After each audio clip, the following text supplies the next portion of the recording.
Greetings, ladies and metal gents, and welcome to this latest edition of Tales from Outer Space, where I take stories from across the internet and read them for your entertainment. This particular story is called The Outfit, written by Syntho Stella.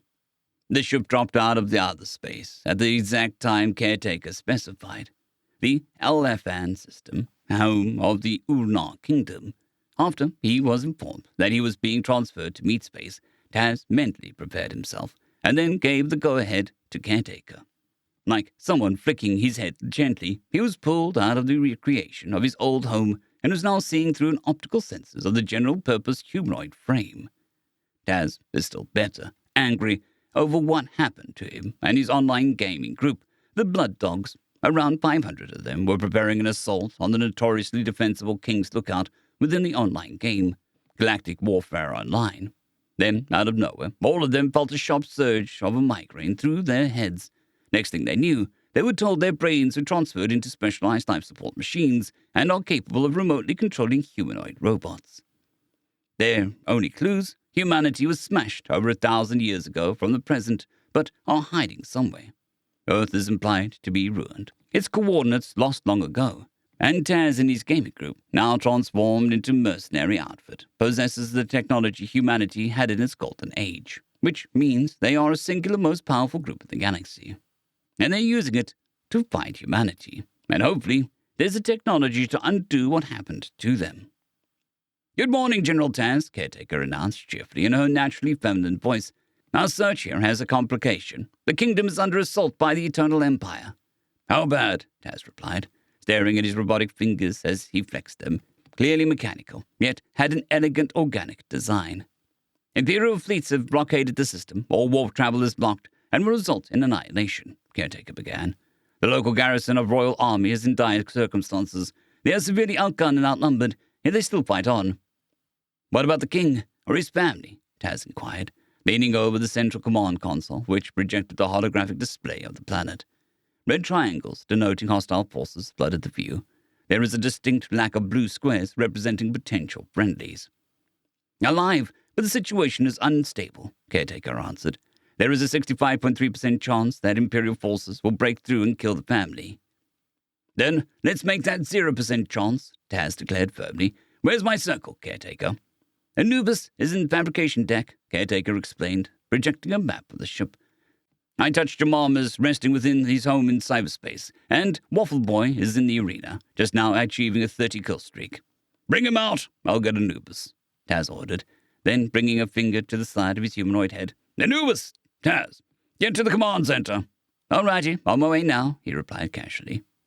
Taz spent time carefully reviewing the situation. The current battlefield, going through news articles documenting what had happened during their hibernation, reading up on the general sense of each side. This Eternal Empire sounds like a bona fide space Nazis, their rhetoric almost exclusively calling for the genocide of the kingdom, alongside cleansing their gene pool from any possible impurity along the border. The kingdom, on the other hand, is your run-of-the-mill sci-fi spacefaring civilization. Constitutional monarchy, decent economy, competent army, and amicable relations with other aliens. Obviously, not enough to get any help, or perhaps that's how terrifying the Empire is. Anubis was the first to arrive, the fabrication deck closer to the control deck. Unlike Taz's more humanoid and conventional aesthetics, Anubis held true to his name, with a distinctly canine-like head and using holographic panes to accentuate and enhance the look, if not give it a cool factor. One of the many things Anubis dropped real-world money on in-game. "Think I worked out how to make a dedicated repair vehicle," Anubis said, the holographic line shaping into a grin alongside the static, featureless jaw of his head. "Hopefully I get to test it out soon." "You might," Taz said, cocking a thumb over to the display. Anubis took one look inside. "Shit, that ain't good, is it?" "Not yet, but it can be." Taz closed the windows containing his research on the situation. "Touch and Waffle Boy are being woken up. We'll wait for them." "Here," Waffle Boy's deep, gravelly, and menacing synthetic voice announced, alongside the heavy and thundering steps. Following him was I Touched Your Mom, the chief reconnaissance officer. Waffle Boy was an absolute unit of a robot, standing well over 9 feet tall, fat with armor, and, the reason for his name, a shield overlaid with his featureless and menacing head with a hexagonal pattern. I Touched Your Mom was just plain human in shape, and his head was just plain black without any distinct features. Kids don't get much money in allowance, so he doesn't have the nicer things the others have. The Circle is the name Taz gave to the absolute best players of his group. Anubis earned his title when, during one battle in King's Lookout, Anubis single-handedly carried the entire offensive by reviving almost 1.5 players per second, reaching 5,000 total revives by the time Lookout was captured. It was such a feat that even the developers themselves created a Steam achievement after him, Anubis's Perseverance. The requirement was to revive 5,000 players in one battle. Waffle Boy was more straightforward. For 4 total real-world hours, he held off an enemy player army twice the size of his in the open field Sam's research post.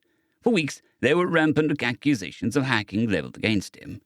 And then there's I Touched Your Mom. With only his cloaking tech and sniper rifle, he tracked over 5 kilometers of enemy territory, hacking vehicle spawning stations and sniping dangerous and/or important players during battles.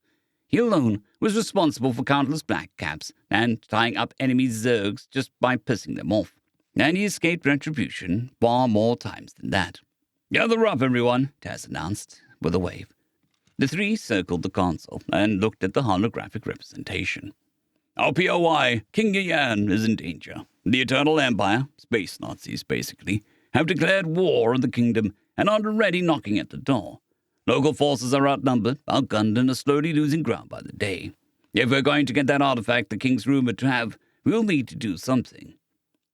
If we secure this area," Anubis pointed at some flat terrain some distance from the main combat zone, "I can set up some nanofactories and start pumping out gear and vehicles those royals use. Give them something to even the odds." "No buildings we can't thoroughly dismantle," Taz said simply. "Remember our golden rule, nobody gets our tech." "God damn it," Anubis sighed deeply. "All right. Why don't I just set up a huge fucking battery and artillery then? Smash those fuckers and let the royals do the cleanup." "No heavy ordnance," Taz instructed. "I'm not pissing off future clients because we destroyed their house while saving it." "And leaves more for me to kill," Waffle Boy giggled sinisterly, holding up his autocannons. "I see a lot of mountains," Touch said as he pointed.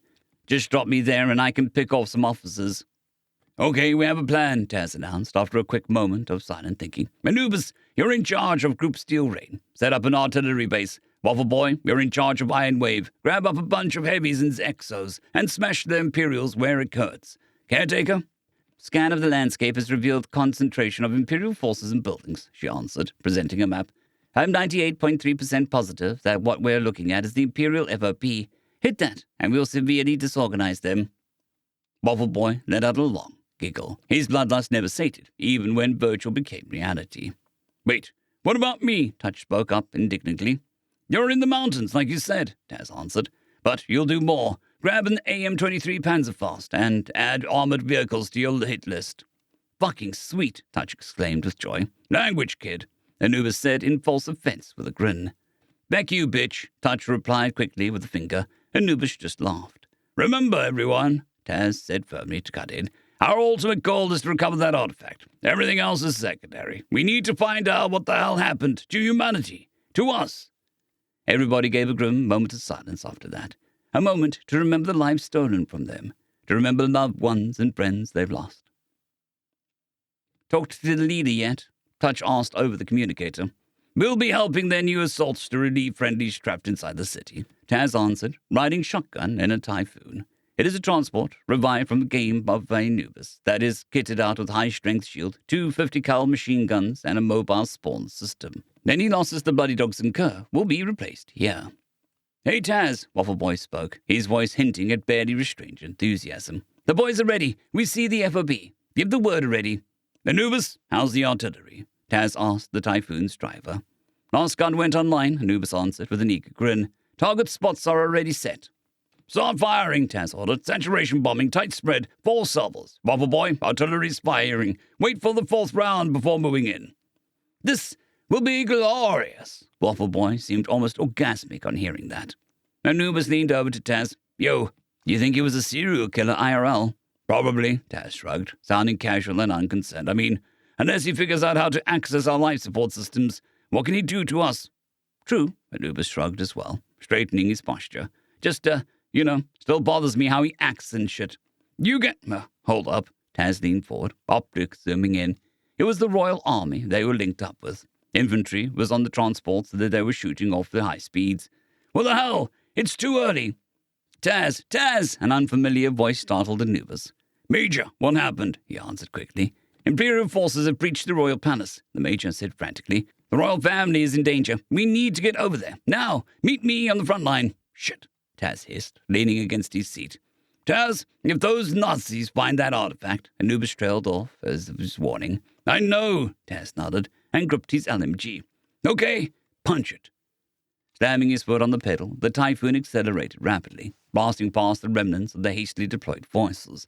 They sped past the convoy carrying the troops and began entering the city limits. Waffle, Taz began. We've got a complication. Royal family is in danger, which means our artifact is in danger too. I'm having Anubis fire the artillery to support our advance. Whatever splashed is what you're getting. More for me to kill. Good, Waffle Boy growled in delight. I fucking swear, dude, Anubis sighed. Okay, Artie's firing now. Park the Typhoon at the location and deploy it, Taz ordered, sending a nav coordinate to him. Then get out and let's perform Caesar. Sounds good, Anubis acknowledged, carefully weaving a bulky vehicle through the now scattered royal forces. The intense gunfire and sounds of war was audible now, the Typhoon driving over the rubble of the city. Arriving at the location, the Typhoon extended out its stabilizers and the sides opening up to reveal a row of 3 glowing tubes. After a second, a rapidly swirling miasma of blue nanites convulsed and coalesced between the ends of the tubes, and, with the glow of nanites transformed and fusing, Bloody Dog's infantry appeared out of thin air, armed to the teeth. Anubis and Taz hopped out, where Taz was strapped with his LMG and anti-infantry rocket launcher. Anubis is carrying a PDW, his favorite cash shop weapon, in the backhand, and the supported kit.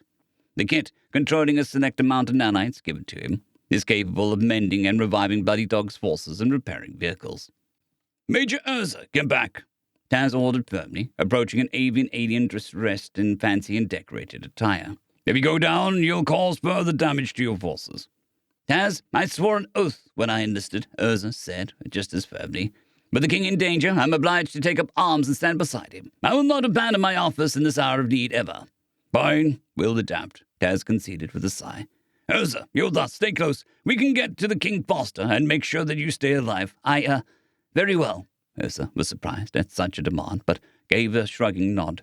That's when the artillery arrived. Massive superheated globes of bright blue plasma rained from the heavens and slammed down on positions where Imperial forces are at their thickest. There's our cue, let's go, Taz ordered. Anubis, Urza, as well as a motley crew of avian and robotic infantry followed him. Through the destroyed building, across the shattered streets, and enduring the sights of bodies both civilian and military, they made sure to get to the palace as fast as possible. The artillery, if not annihilating them, was definitely confusing them to hell. Ever since the arrival of the new reality, Taz quickly picked up that their technology, although ancient to the galaxy, is the apex. Nobody has their nanotechnology, their plasma guns. Nothing. And just as Taz was getting concerned, the firefights began. Imperial forces, decked out in conventional heavy armor and gunpowder weapons, opened fire immediately. Urza and his men immediately took cover. Taz activated his enhanced mesh shield, essentially doubling his shield resilience and unloading his LMG. The plasma fire ripped them apart, their armor completely irrelevant. Anubis was fast and mobile with his PDW, firing just as fast, if not faster, than the LMG. The Imperials were gone before the Royals were ready to retaliate.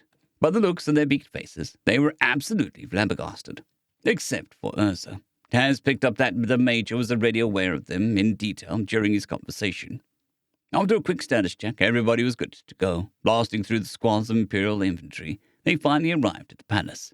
The gunfire was intense, and explosions periodically blasted out bits of the building. Taz, we need to get in there now, Urza screeched suddenly. Imperials are just 1 floor away from the king's safe room. You heard him, boys, Taz shouted to the Bloody Dog's infantry. Get in there and fuck 'em up. With his rocket launcher, Taz blasted apart the wall and created an entrance for them. Pouring in, they were merciless and delivered carnage, turning the palace into a slaughterhouse. The Bloody Dog still viewed this as a game, an extremely immersive VR game at that, so they were all laughing, cheering and making jokes as they gunned down and scythed Imperials on the way in. A flamethrower was encountered, firing hot streams of napalm all over the room, burning alive royals who were still alive at this point. One of the Bloody Dogs just walked through the stream, cooked a grenade in his hand, and, using his robotic strength, slammed the explosive right down the throat of the insectoid alien's mouth. His upper body exploded in core soon after. Room by room, stair by stair, they continued their relentless path towards the king. The Imperials made it to his floor and are now just several rooms away. The noose is tightening. They need to hurry. Taz, please, Urza begged him amidst the gunfire. If the royal family dies, our nation dies with them. They're the only ones keeping us together, giving us a reason to hope. We're working on it, Taz replied calmly. Just keep shooting. We'll make it, dude, Anubis tried to cheer him up. Just think positive, okay? They made it to the floor. They're opposite where the Imperials are, now just one room away. Those insects can practically touch the reinforced door. Taz can see the flames in the back already itching to dispense their napalm. Bucket! Time to gamble. Everyone down! Taz screamed, rocket launcher out, firing a large sphere of plasma. It soared past the ranks of the bloody dogs and royal infantry, past the Imperials, and impacted the slab of the wall, exploding in a glorious light. The Imperials' momentum was killed, over half of their forces in an instant vaporized, cooked, or severely debilitated. Seeing the decrease in pressure, the bloody dogs let out a ferocious battle cry and charged forward, guns blazing. This broke the Imperials, who normally were fanatical so far, and were scrambling to retreat. Okay, move in and secure the... Something violently jerked Taz's head to the side. A pain scream informed him that Urza just punched him. Taz, what were you thinking? Urza was losing his voice just how intensely he was screaming. Saving the king, he answered simply. Somebody help us, a woman shrieked. Rushing inside, Taz, Anubis, and Urza found the royal family. The king and queen were clutching their son. Below him, a massive pool of blood had formed, and his entire sight was crimson red. Please, save my baby. I got him. Anubis rushed forward instantly, bringing out his support kit. Anubis, golden rule, Taz said firmly. Fuck off, I'm not giving it away. I'm using it, Anubis snarled. Does it even work? Taz questioned. I'd fucking better. Anubis proceeded to use his support kit, a stream of nanites flowing out and over the side of the Crown Prince. After several tense moments, the Crown Prince let out a deep gasp and started to breathe. I had to get some data, but I managed to upload medical routines for organics.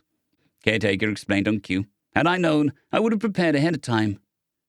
Sighing in relief, Anubis holstered his kit and then sat down on the floor.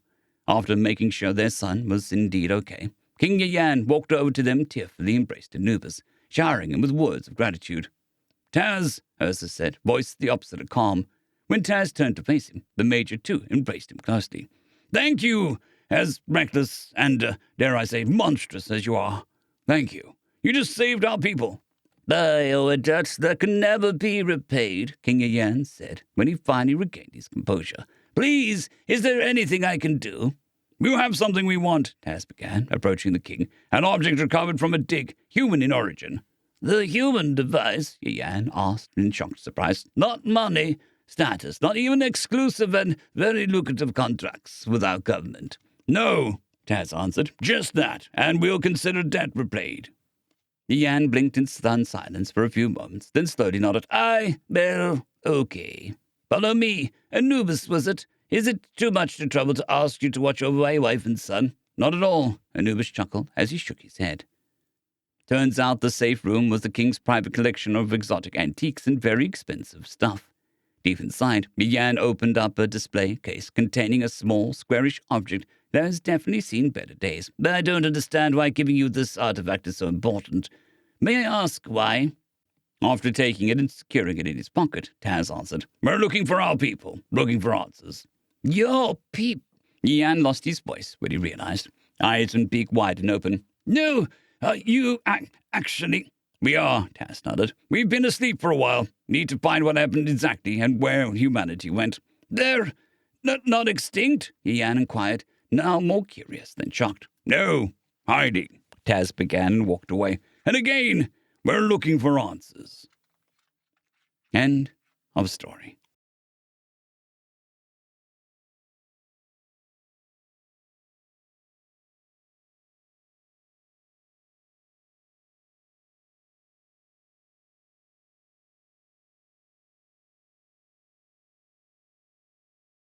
I'd greatly like to thank our Tier 5 channel members, Caspar Arnholt, John Creighton, Manatharia, 050, Dragzoon WRE, and Elijah Silvercross. Thank you very much.